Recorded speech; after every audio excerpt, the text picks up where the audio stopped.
Hey, what's good? What's good? What's good? It's your boy Verdell here, Penny for Your Thoughts, episode 8, and I'm here with my special guest, artist and producer extraordinaire, Edalo. What's Appreciate good? you. What's How are good, you? man? How are everybody? Thanks I'm for having good. me. Thanks for being here. Yeah, so we've been playing this one out for about a month or so. I had to get my man's on, but we've been actually working on music together for the past few years. Um, rest in peace to my boy William. He actually is the one that hooked me up with Edalo, and we actually had some music going on in the works. He's actually working on his album right now. So how about you? We started off there. Tell us about your album that you're working on right now.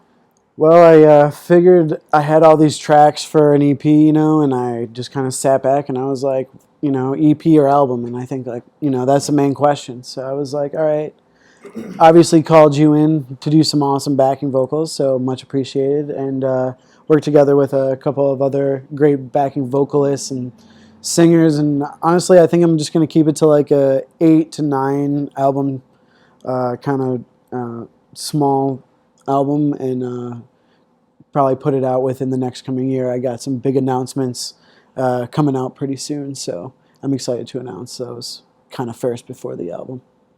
All right, cool. Do you have any exclusives you want to drop now? Just one of them, or I anything? mean, honestly, I'll be going on tour. Really? Yeah, Okay. 2021 October. My first or second headlining tour from pretty much New York to Florida. It's like Nice. 10 shows. So down the East Coast. Yeah, which will be awesome. So, Sweet. yeah, Okay. So yeah. y'all check it So, out. Come to a yeah. city near you. Edalo. Be on the lookout. Oh man. So what's the name of this upcoming project? I don't have one yet. Oh, okay. So Yeah, it's no, currently untitled, it but is. it's some really good music. I've heard a few of the tracks. I haven't heard the whole thing, but y'all be on the lookout for that as well. And I have a link below the video so you guys can see where his YouTube is. You can check out his current music that he already has out, and also his Apple Music profile. What inspired this album? Like, what kind of got you started on working on this album? Honestly, I feel like one time of just like getting older, because we obviously go through a lot of different experiences as we get older, and you know, um, I think it's just about creating like what you feel and what you think, and I think being able to like express that is like where the album is coming from. How old are you now? I'm 28. Really? Yeah.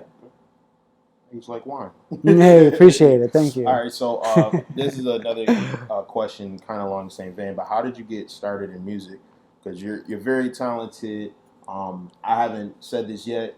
I, I mentioned producer extraordinaire, but he does more than that. He's an engineer, audio engineer. He's very good with mixing vocals and stuff and mixing things down. Thank you. He knows his way around the studio pretty much. So how did you get into working in the studio and recording tracks, working in music? What got you started, and like how? Tell us about your journey. You know. Honestly, it started way back when I was playing Beatles songs with my dad. Because Wow. he played the bass, and he kind of taught me my way around a drum set. And obviously, with taking lessons in school, I didn't really, feel with what the teacher was trying to teach me, and I just kind of picked up on other instruments, like synth sounds, and honestly, just being able to like create your own music with like a computer, and you know how that generates just curiosity. So I just think over the years, Just went down the rabbit hole. yeah, just I think once you get lost in the sauce, like I'm pretty Italian, so it's once you get deep into it, I don't think there's like a way out of it. Once you're that I like far that. far in it, it's like I might as well just be better Just dive into it. at what I'm doing. Okay. So obviously learned from my dad, but grew up playing in bands like my whole life, and then realized I didn't like playing in bands. So your father was a musician too. He was more of like a hobby musicianist, and so Okay. that was like my stepping stones. So I was like, do I really want to be a hobby musicianist, or do I want to make this like a full Mm. profession? And that's when I was just like, all right, this is more than just like a hobby. I need to learn how to, start things and finish them, and be really focused on the things that I, set out to do. No, that's deep because you talk about, do you want to make a hobby or do you want to make a living from it? And it's like, obviously, we all aspire as artists to make money off of our work as, like, being able to sell our art. Right. But not only that, you develop the skill in engineering, and that helps you be able to start a business. So besides just the selling of your music, you also are able to have clientele come in and record with you because Thank you. You acquired these skills of Appreciate mixing people that. down and stuff. So that's really dope because that makes you an entrepreneur. So I appreciate that. that's just different gems. There's a couple gems to take from that. You know what I'm saying? Y'all just gotta get my 2 cents. It's a penny for your thoughts. So this is where you get your 2 cents from my guest and myself. So one gem you can take away from that, as I said, is starting your own business. If you have something that is a hobby, but you're passionate about it, or it's something that you love to do every day, why not take that chance and try to make money from it? See if you can sell that to people. And then on top of that is his relationship that he just said with his father. That's very important. So parents, make sure you do your thing with mentoring your kids, spending time with them, teaching them, because you never know. You may be just spending time with them playing video games or playing music, and that might be a future business. Like, kids are literally making millions of dollars from streaming video games, playing guitars, doing how-tos on how to play instruments, how to play certain songs on YouTube and stuff. So, you know what I'm saying? Don't underestimate, the influence you have on your children. But moving along.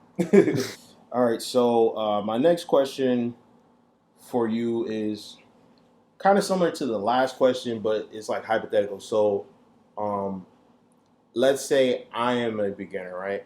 And I want to take a similar path that you took. What's the first thing as a producer or as an artist I should know about getting started, or what type of equipment do I need? What things should I learn how to do? Like, let me make it less general and more specific. Appreciate I want that. to record. I want to record a song. Okay. And it obviously probably isn't going to sound like official, like Pro Tools industry level, but I want to record a song. It can sound a little bit amateur, but I want to record a song. So where do I start? I mean, honestly, you can buy pretty affordable gear on the low for, making still really good, high quality stuff. So, I mean, even if you can pick up a really nice interface for like $150, $200, get a Blue microphone, which I only work with. Like, Blue microphone, in my opinion, are the best because they can, you can stand here and in the middle of the street, you can snap your fingers and from like 15 miles away, like not 15, but like, from down the street, you can like hear all, that's good and bad, because you obviously need to know not to peek your little interface out. There's a lot of different ways to do things, but I think it's just about knowing what you want, because there's a lot of people where I see will make home studios where they're like wrapped in a rug, or like they're making beats in a like in like a back of a truck. It's like in a Tesla, or like, you know what I mean? So they're singing in a closet. they're singing in a closet, or like, so I really think it's so I think it really comes down to being able to make those like individual sounds sound finished. Right. Because you can record really good sounds anywhere, right? And I think just being able to capture them on your own, like obviously you can use Logic X. I use Logic X and Ableton. So I would say definitely know your programs, definitely get, a starting mic and an interface so at least you can record your own vocals.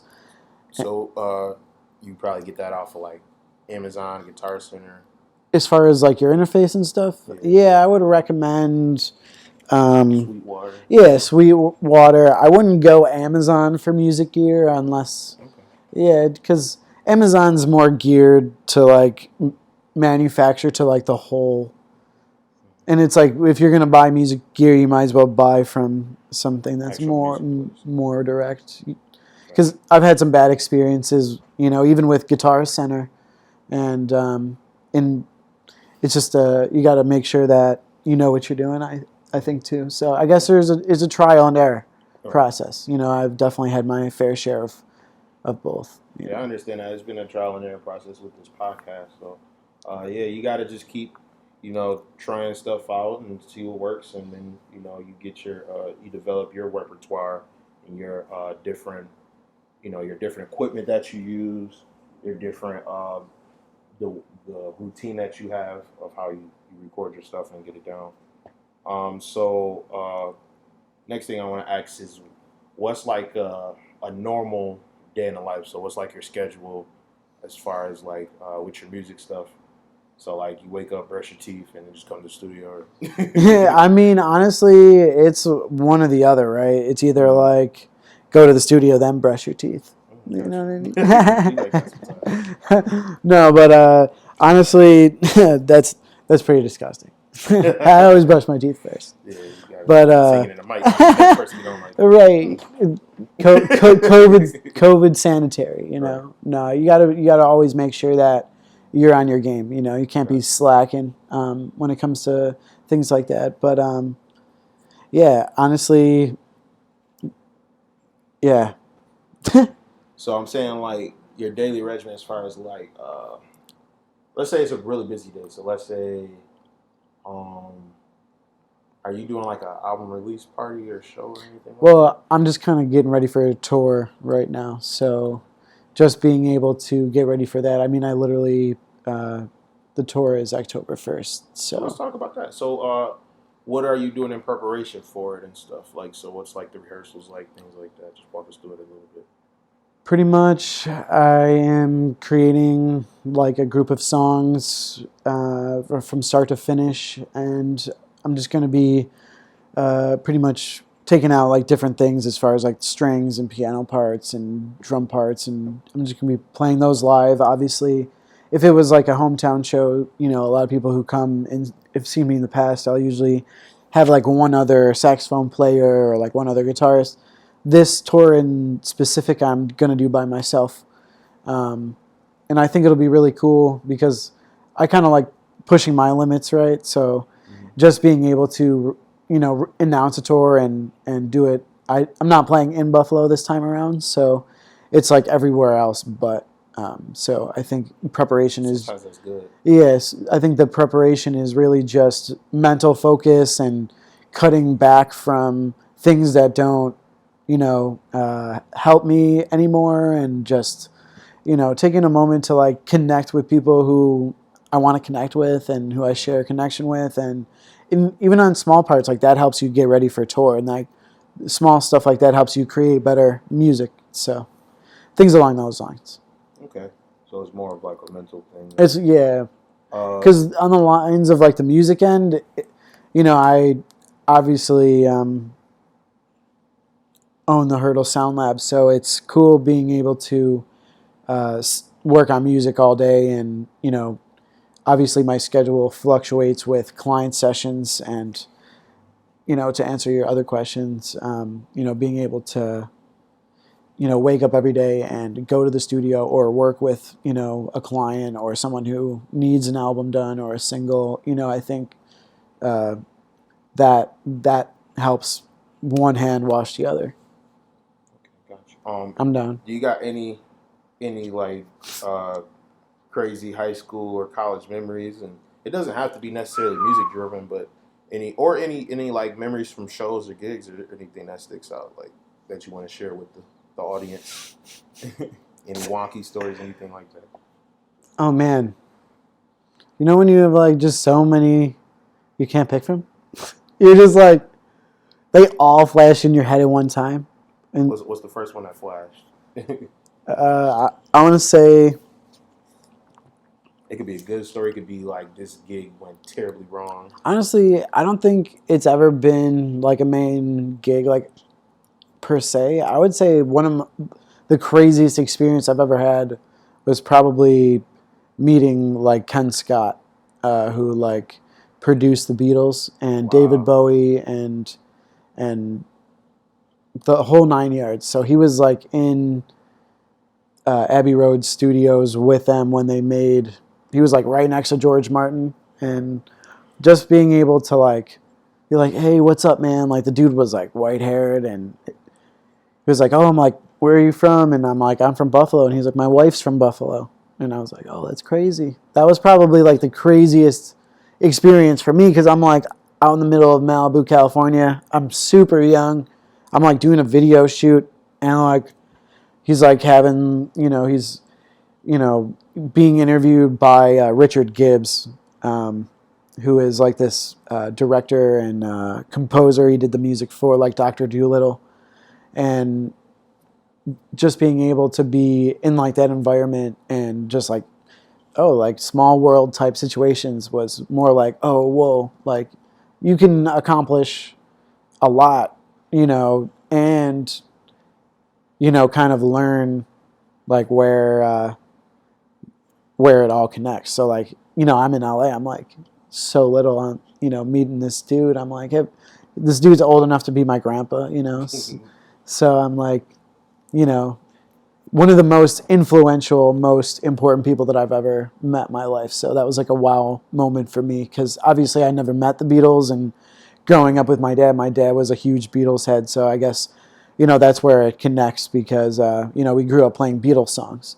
And by playing the Beatles songs, I'm always like just playing along to them. But then lo and behold, I meet like Ken Scott years and years later, not knowing. And then it's just like, what's going on? Like, it's like the Twilight Zone almost. Like, what's good here? No, So, I understand how big the Beatles are because, like, for me, my the Beatles for me growing up was like Michael Jackson. Like that was the pinnacle. hell yeah. That was everything I aspired to be. So I understand for Well, like a rock musician, somebody that's into that genre, that's like the pinnacle of where you want to get. And then even Michael Jackson was influenced by them. So right. that shows you Well, how great they the were. collaborations even between both of them, like you had what Michael Jackson owning Paul McCartney's tracks at the end of the day and Come shit. together. Like, come on, Yeah. man. Like, the music He has a real business. good cover of "Come Together," by the way. Yeah, I think, obviously, how jaded and messed up the actual industry can be. So I think learning from those like big artists, like,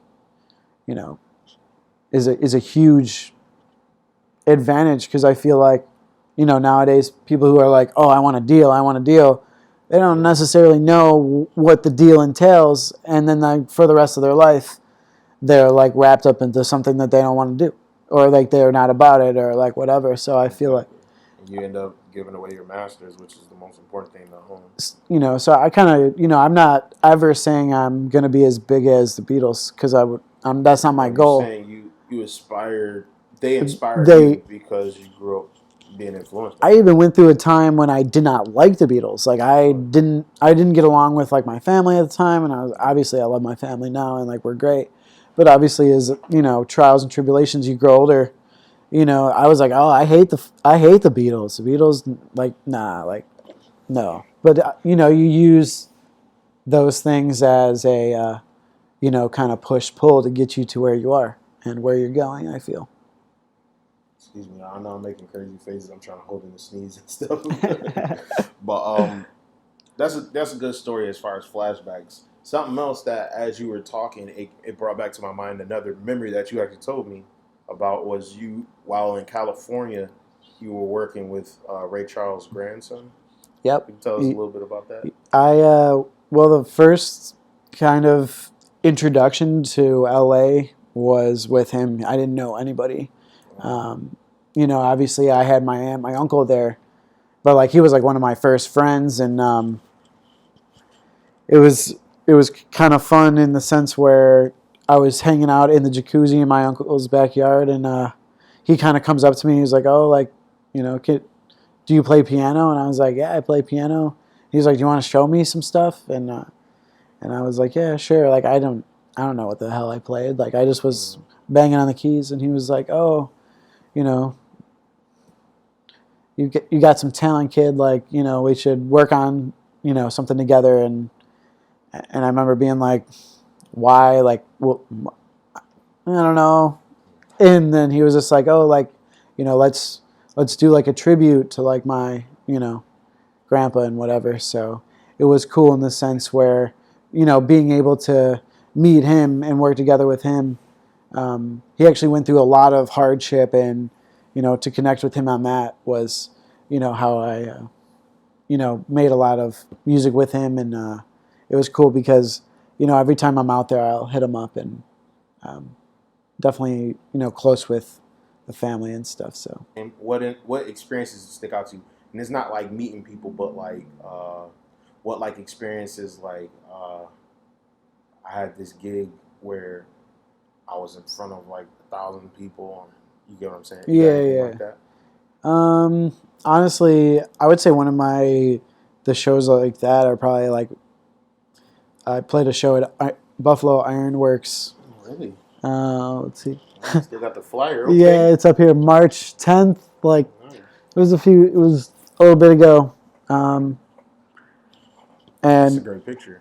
Thank you. And it was like a rock autism benefit, and the whole place was like slammed. Like it's awesome. But I'm sorry. Tell us about the concert. No, it was really cool because obviously it was pretty much just like everyone that I knew actually showed up, and being able to have that type of support, even if it's for one event or like all your events, even if you had everyone come to your shows on rotation, you would have great shows.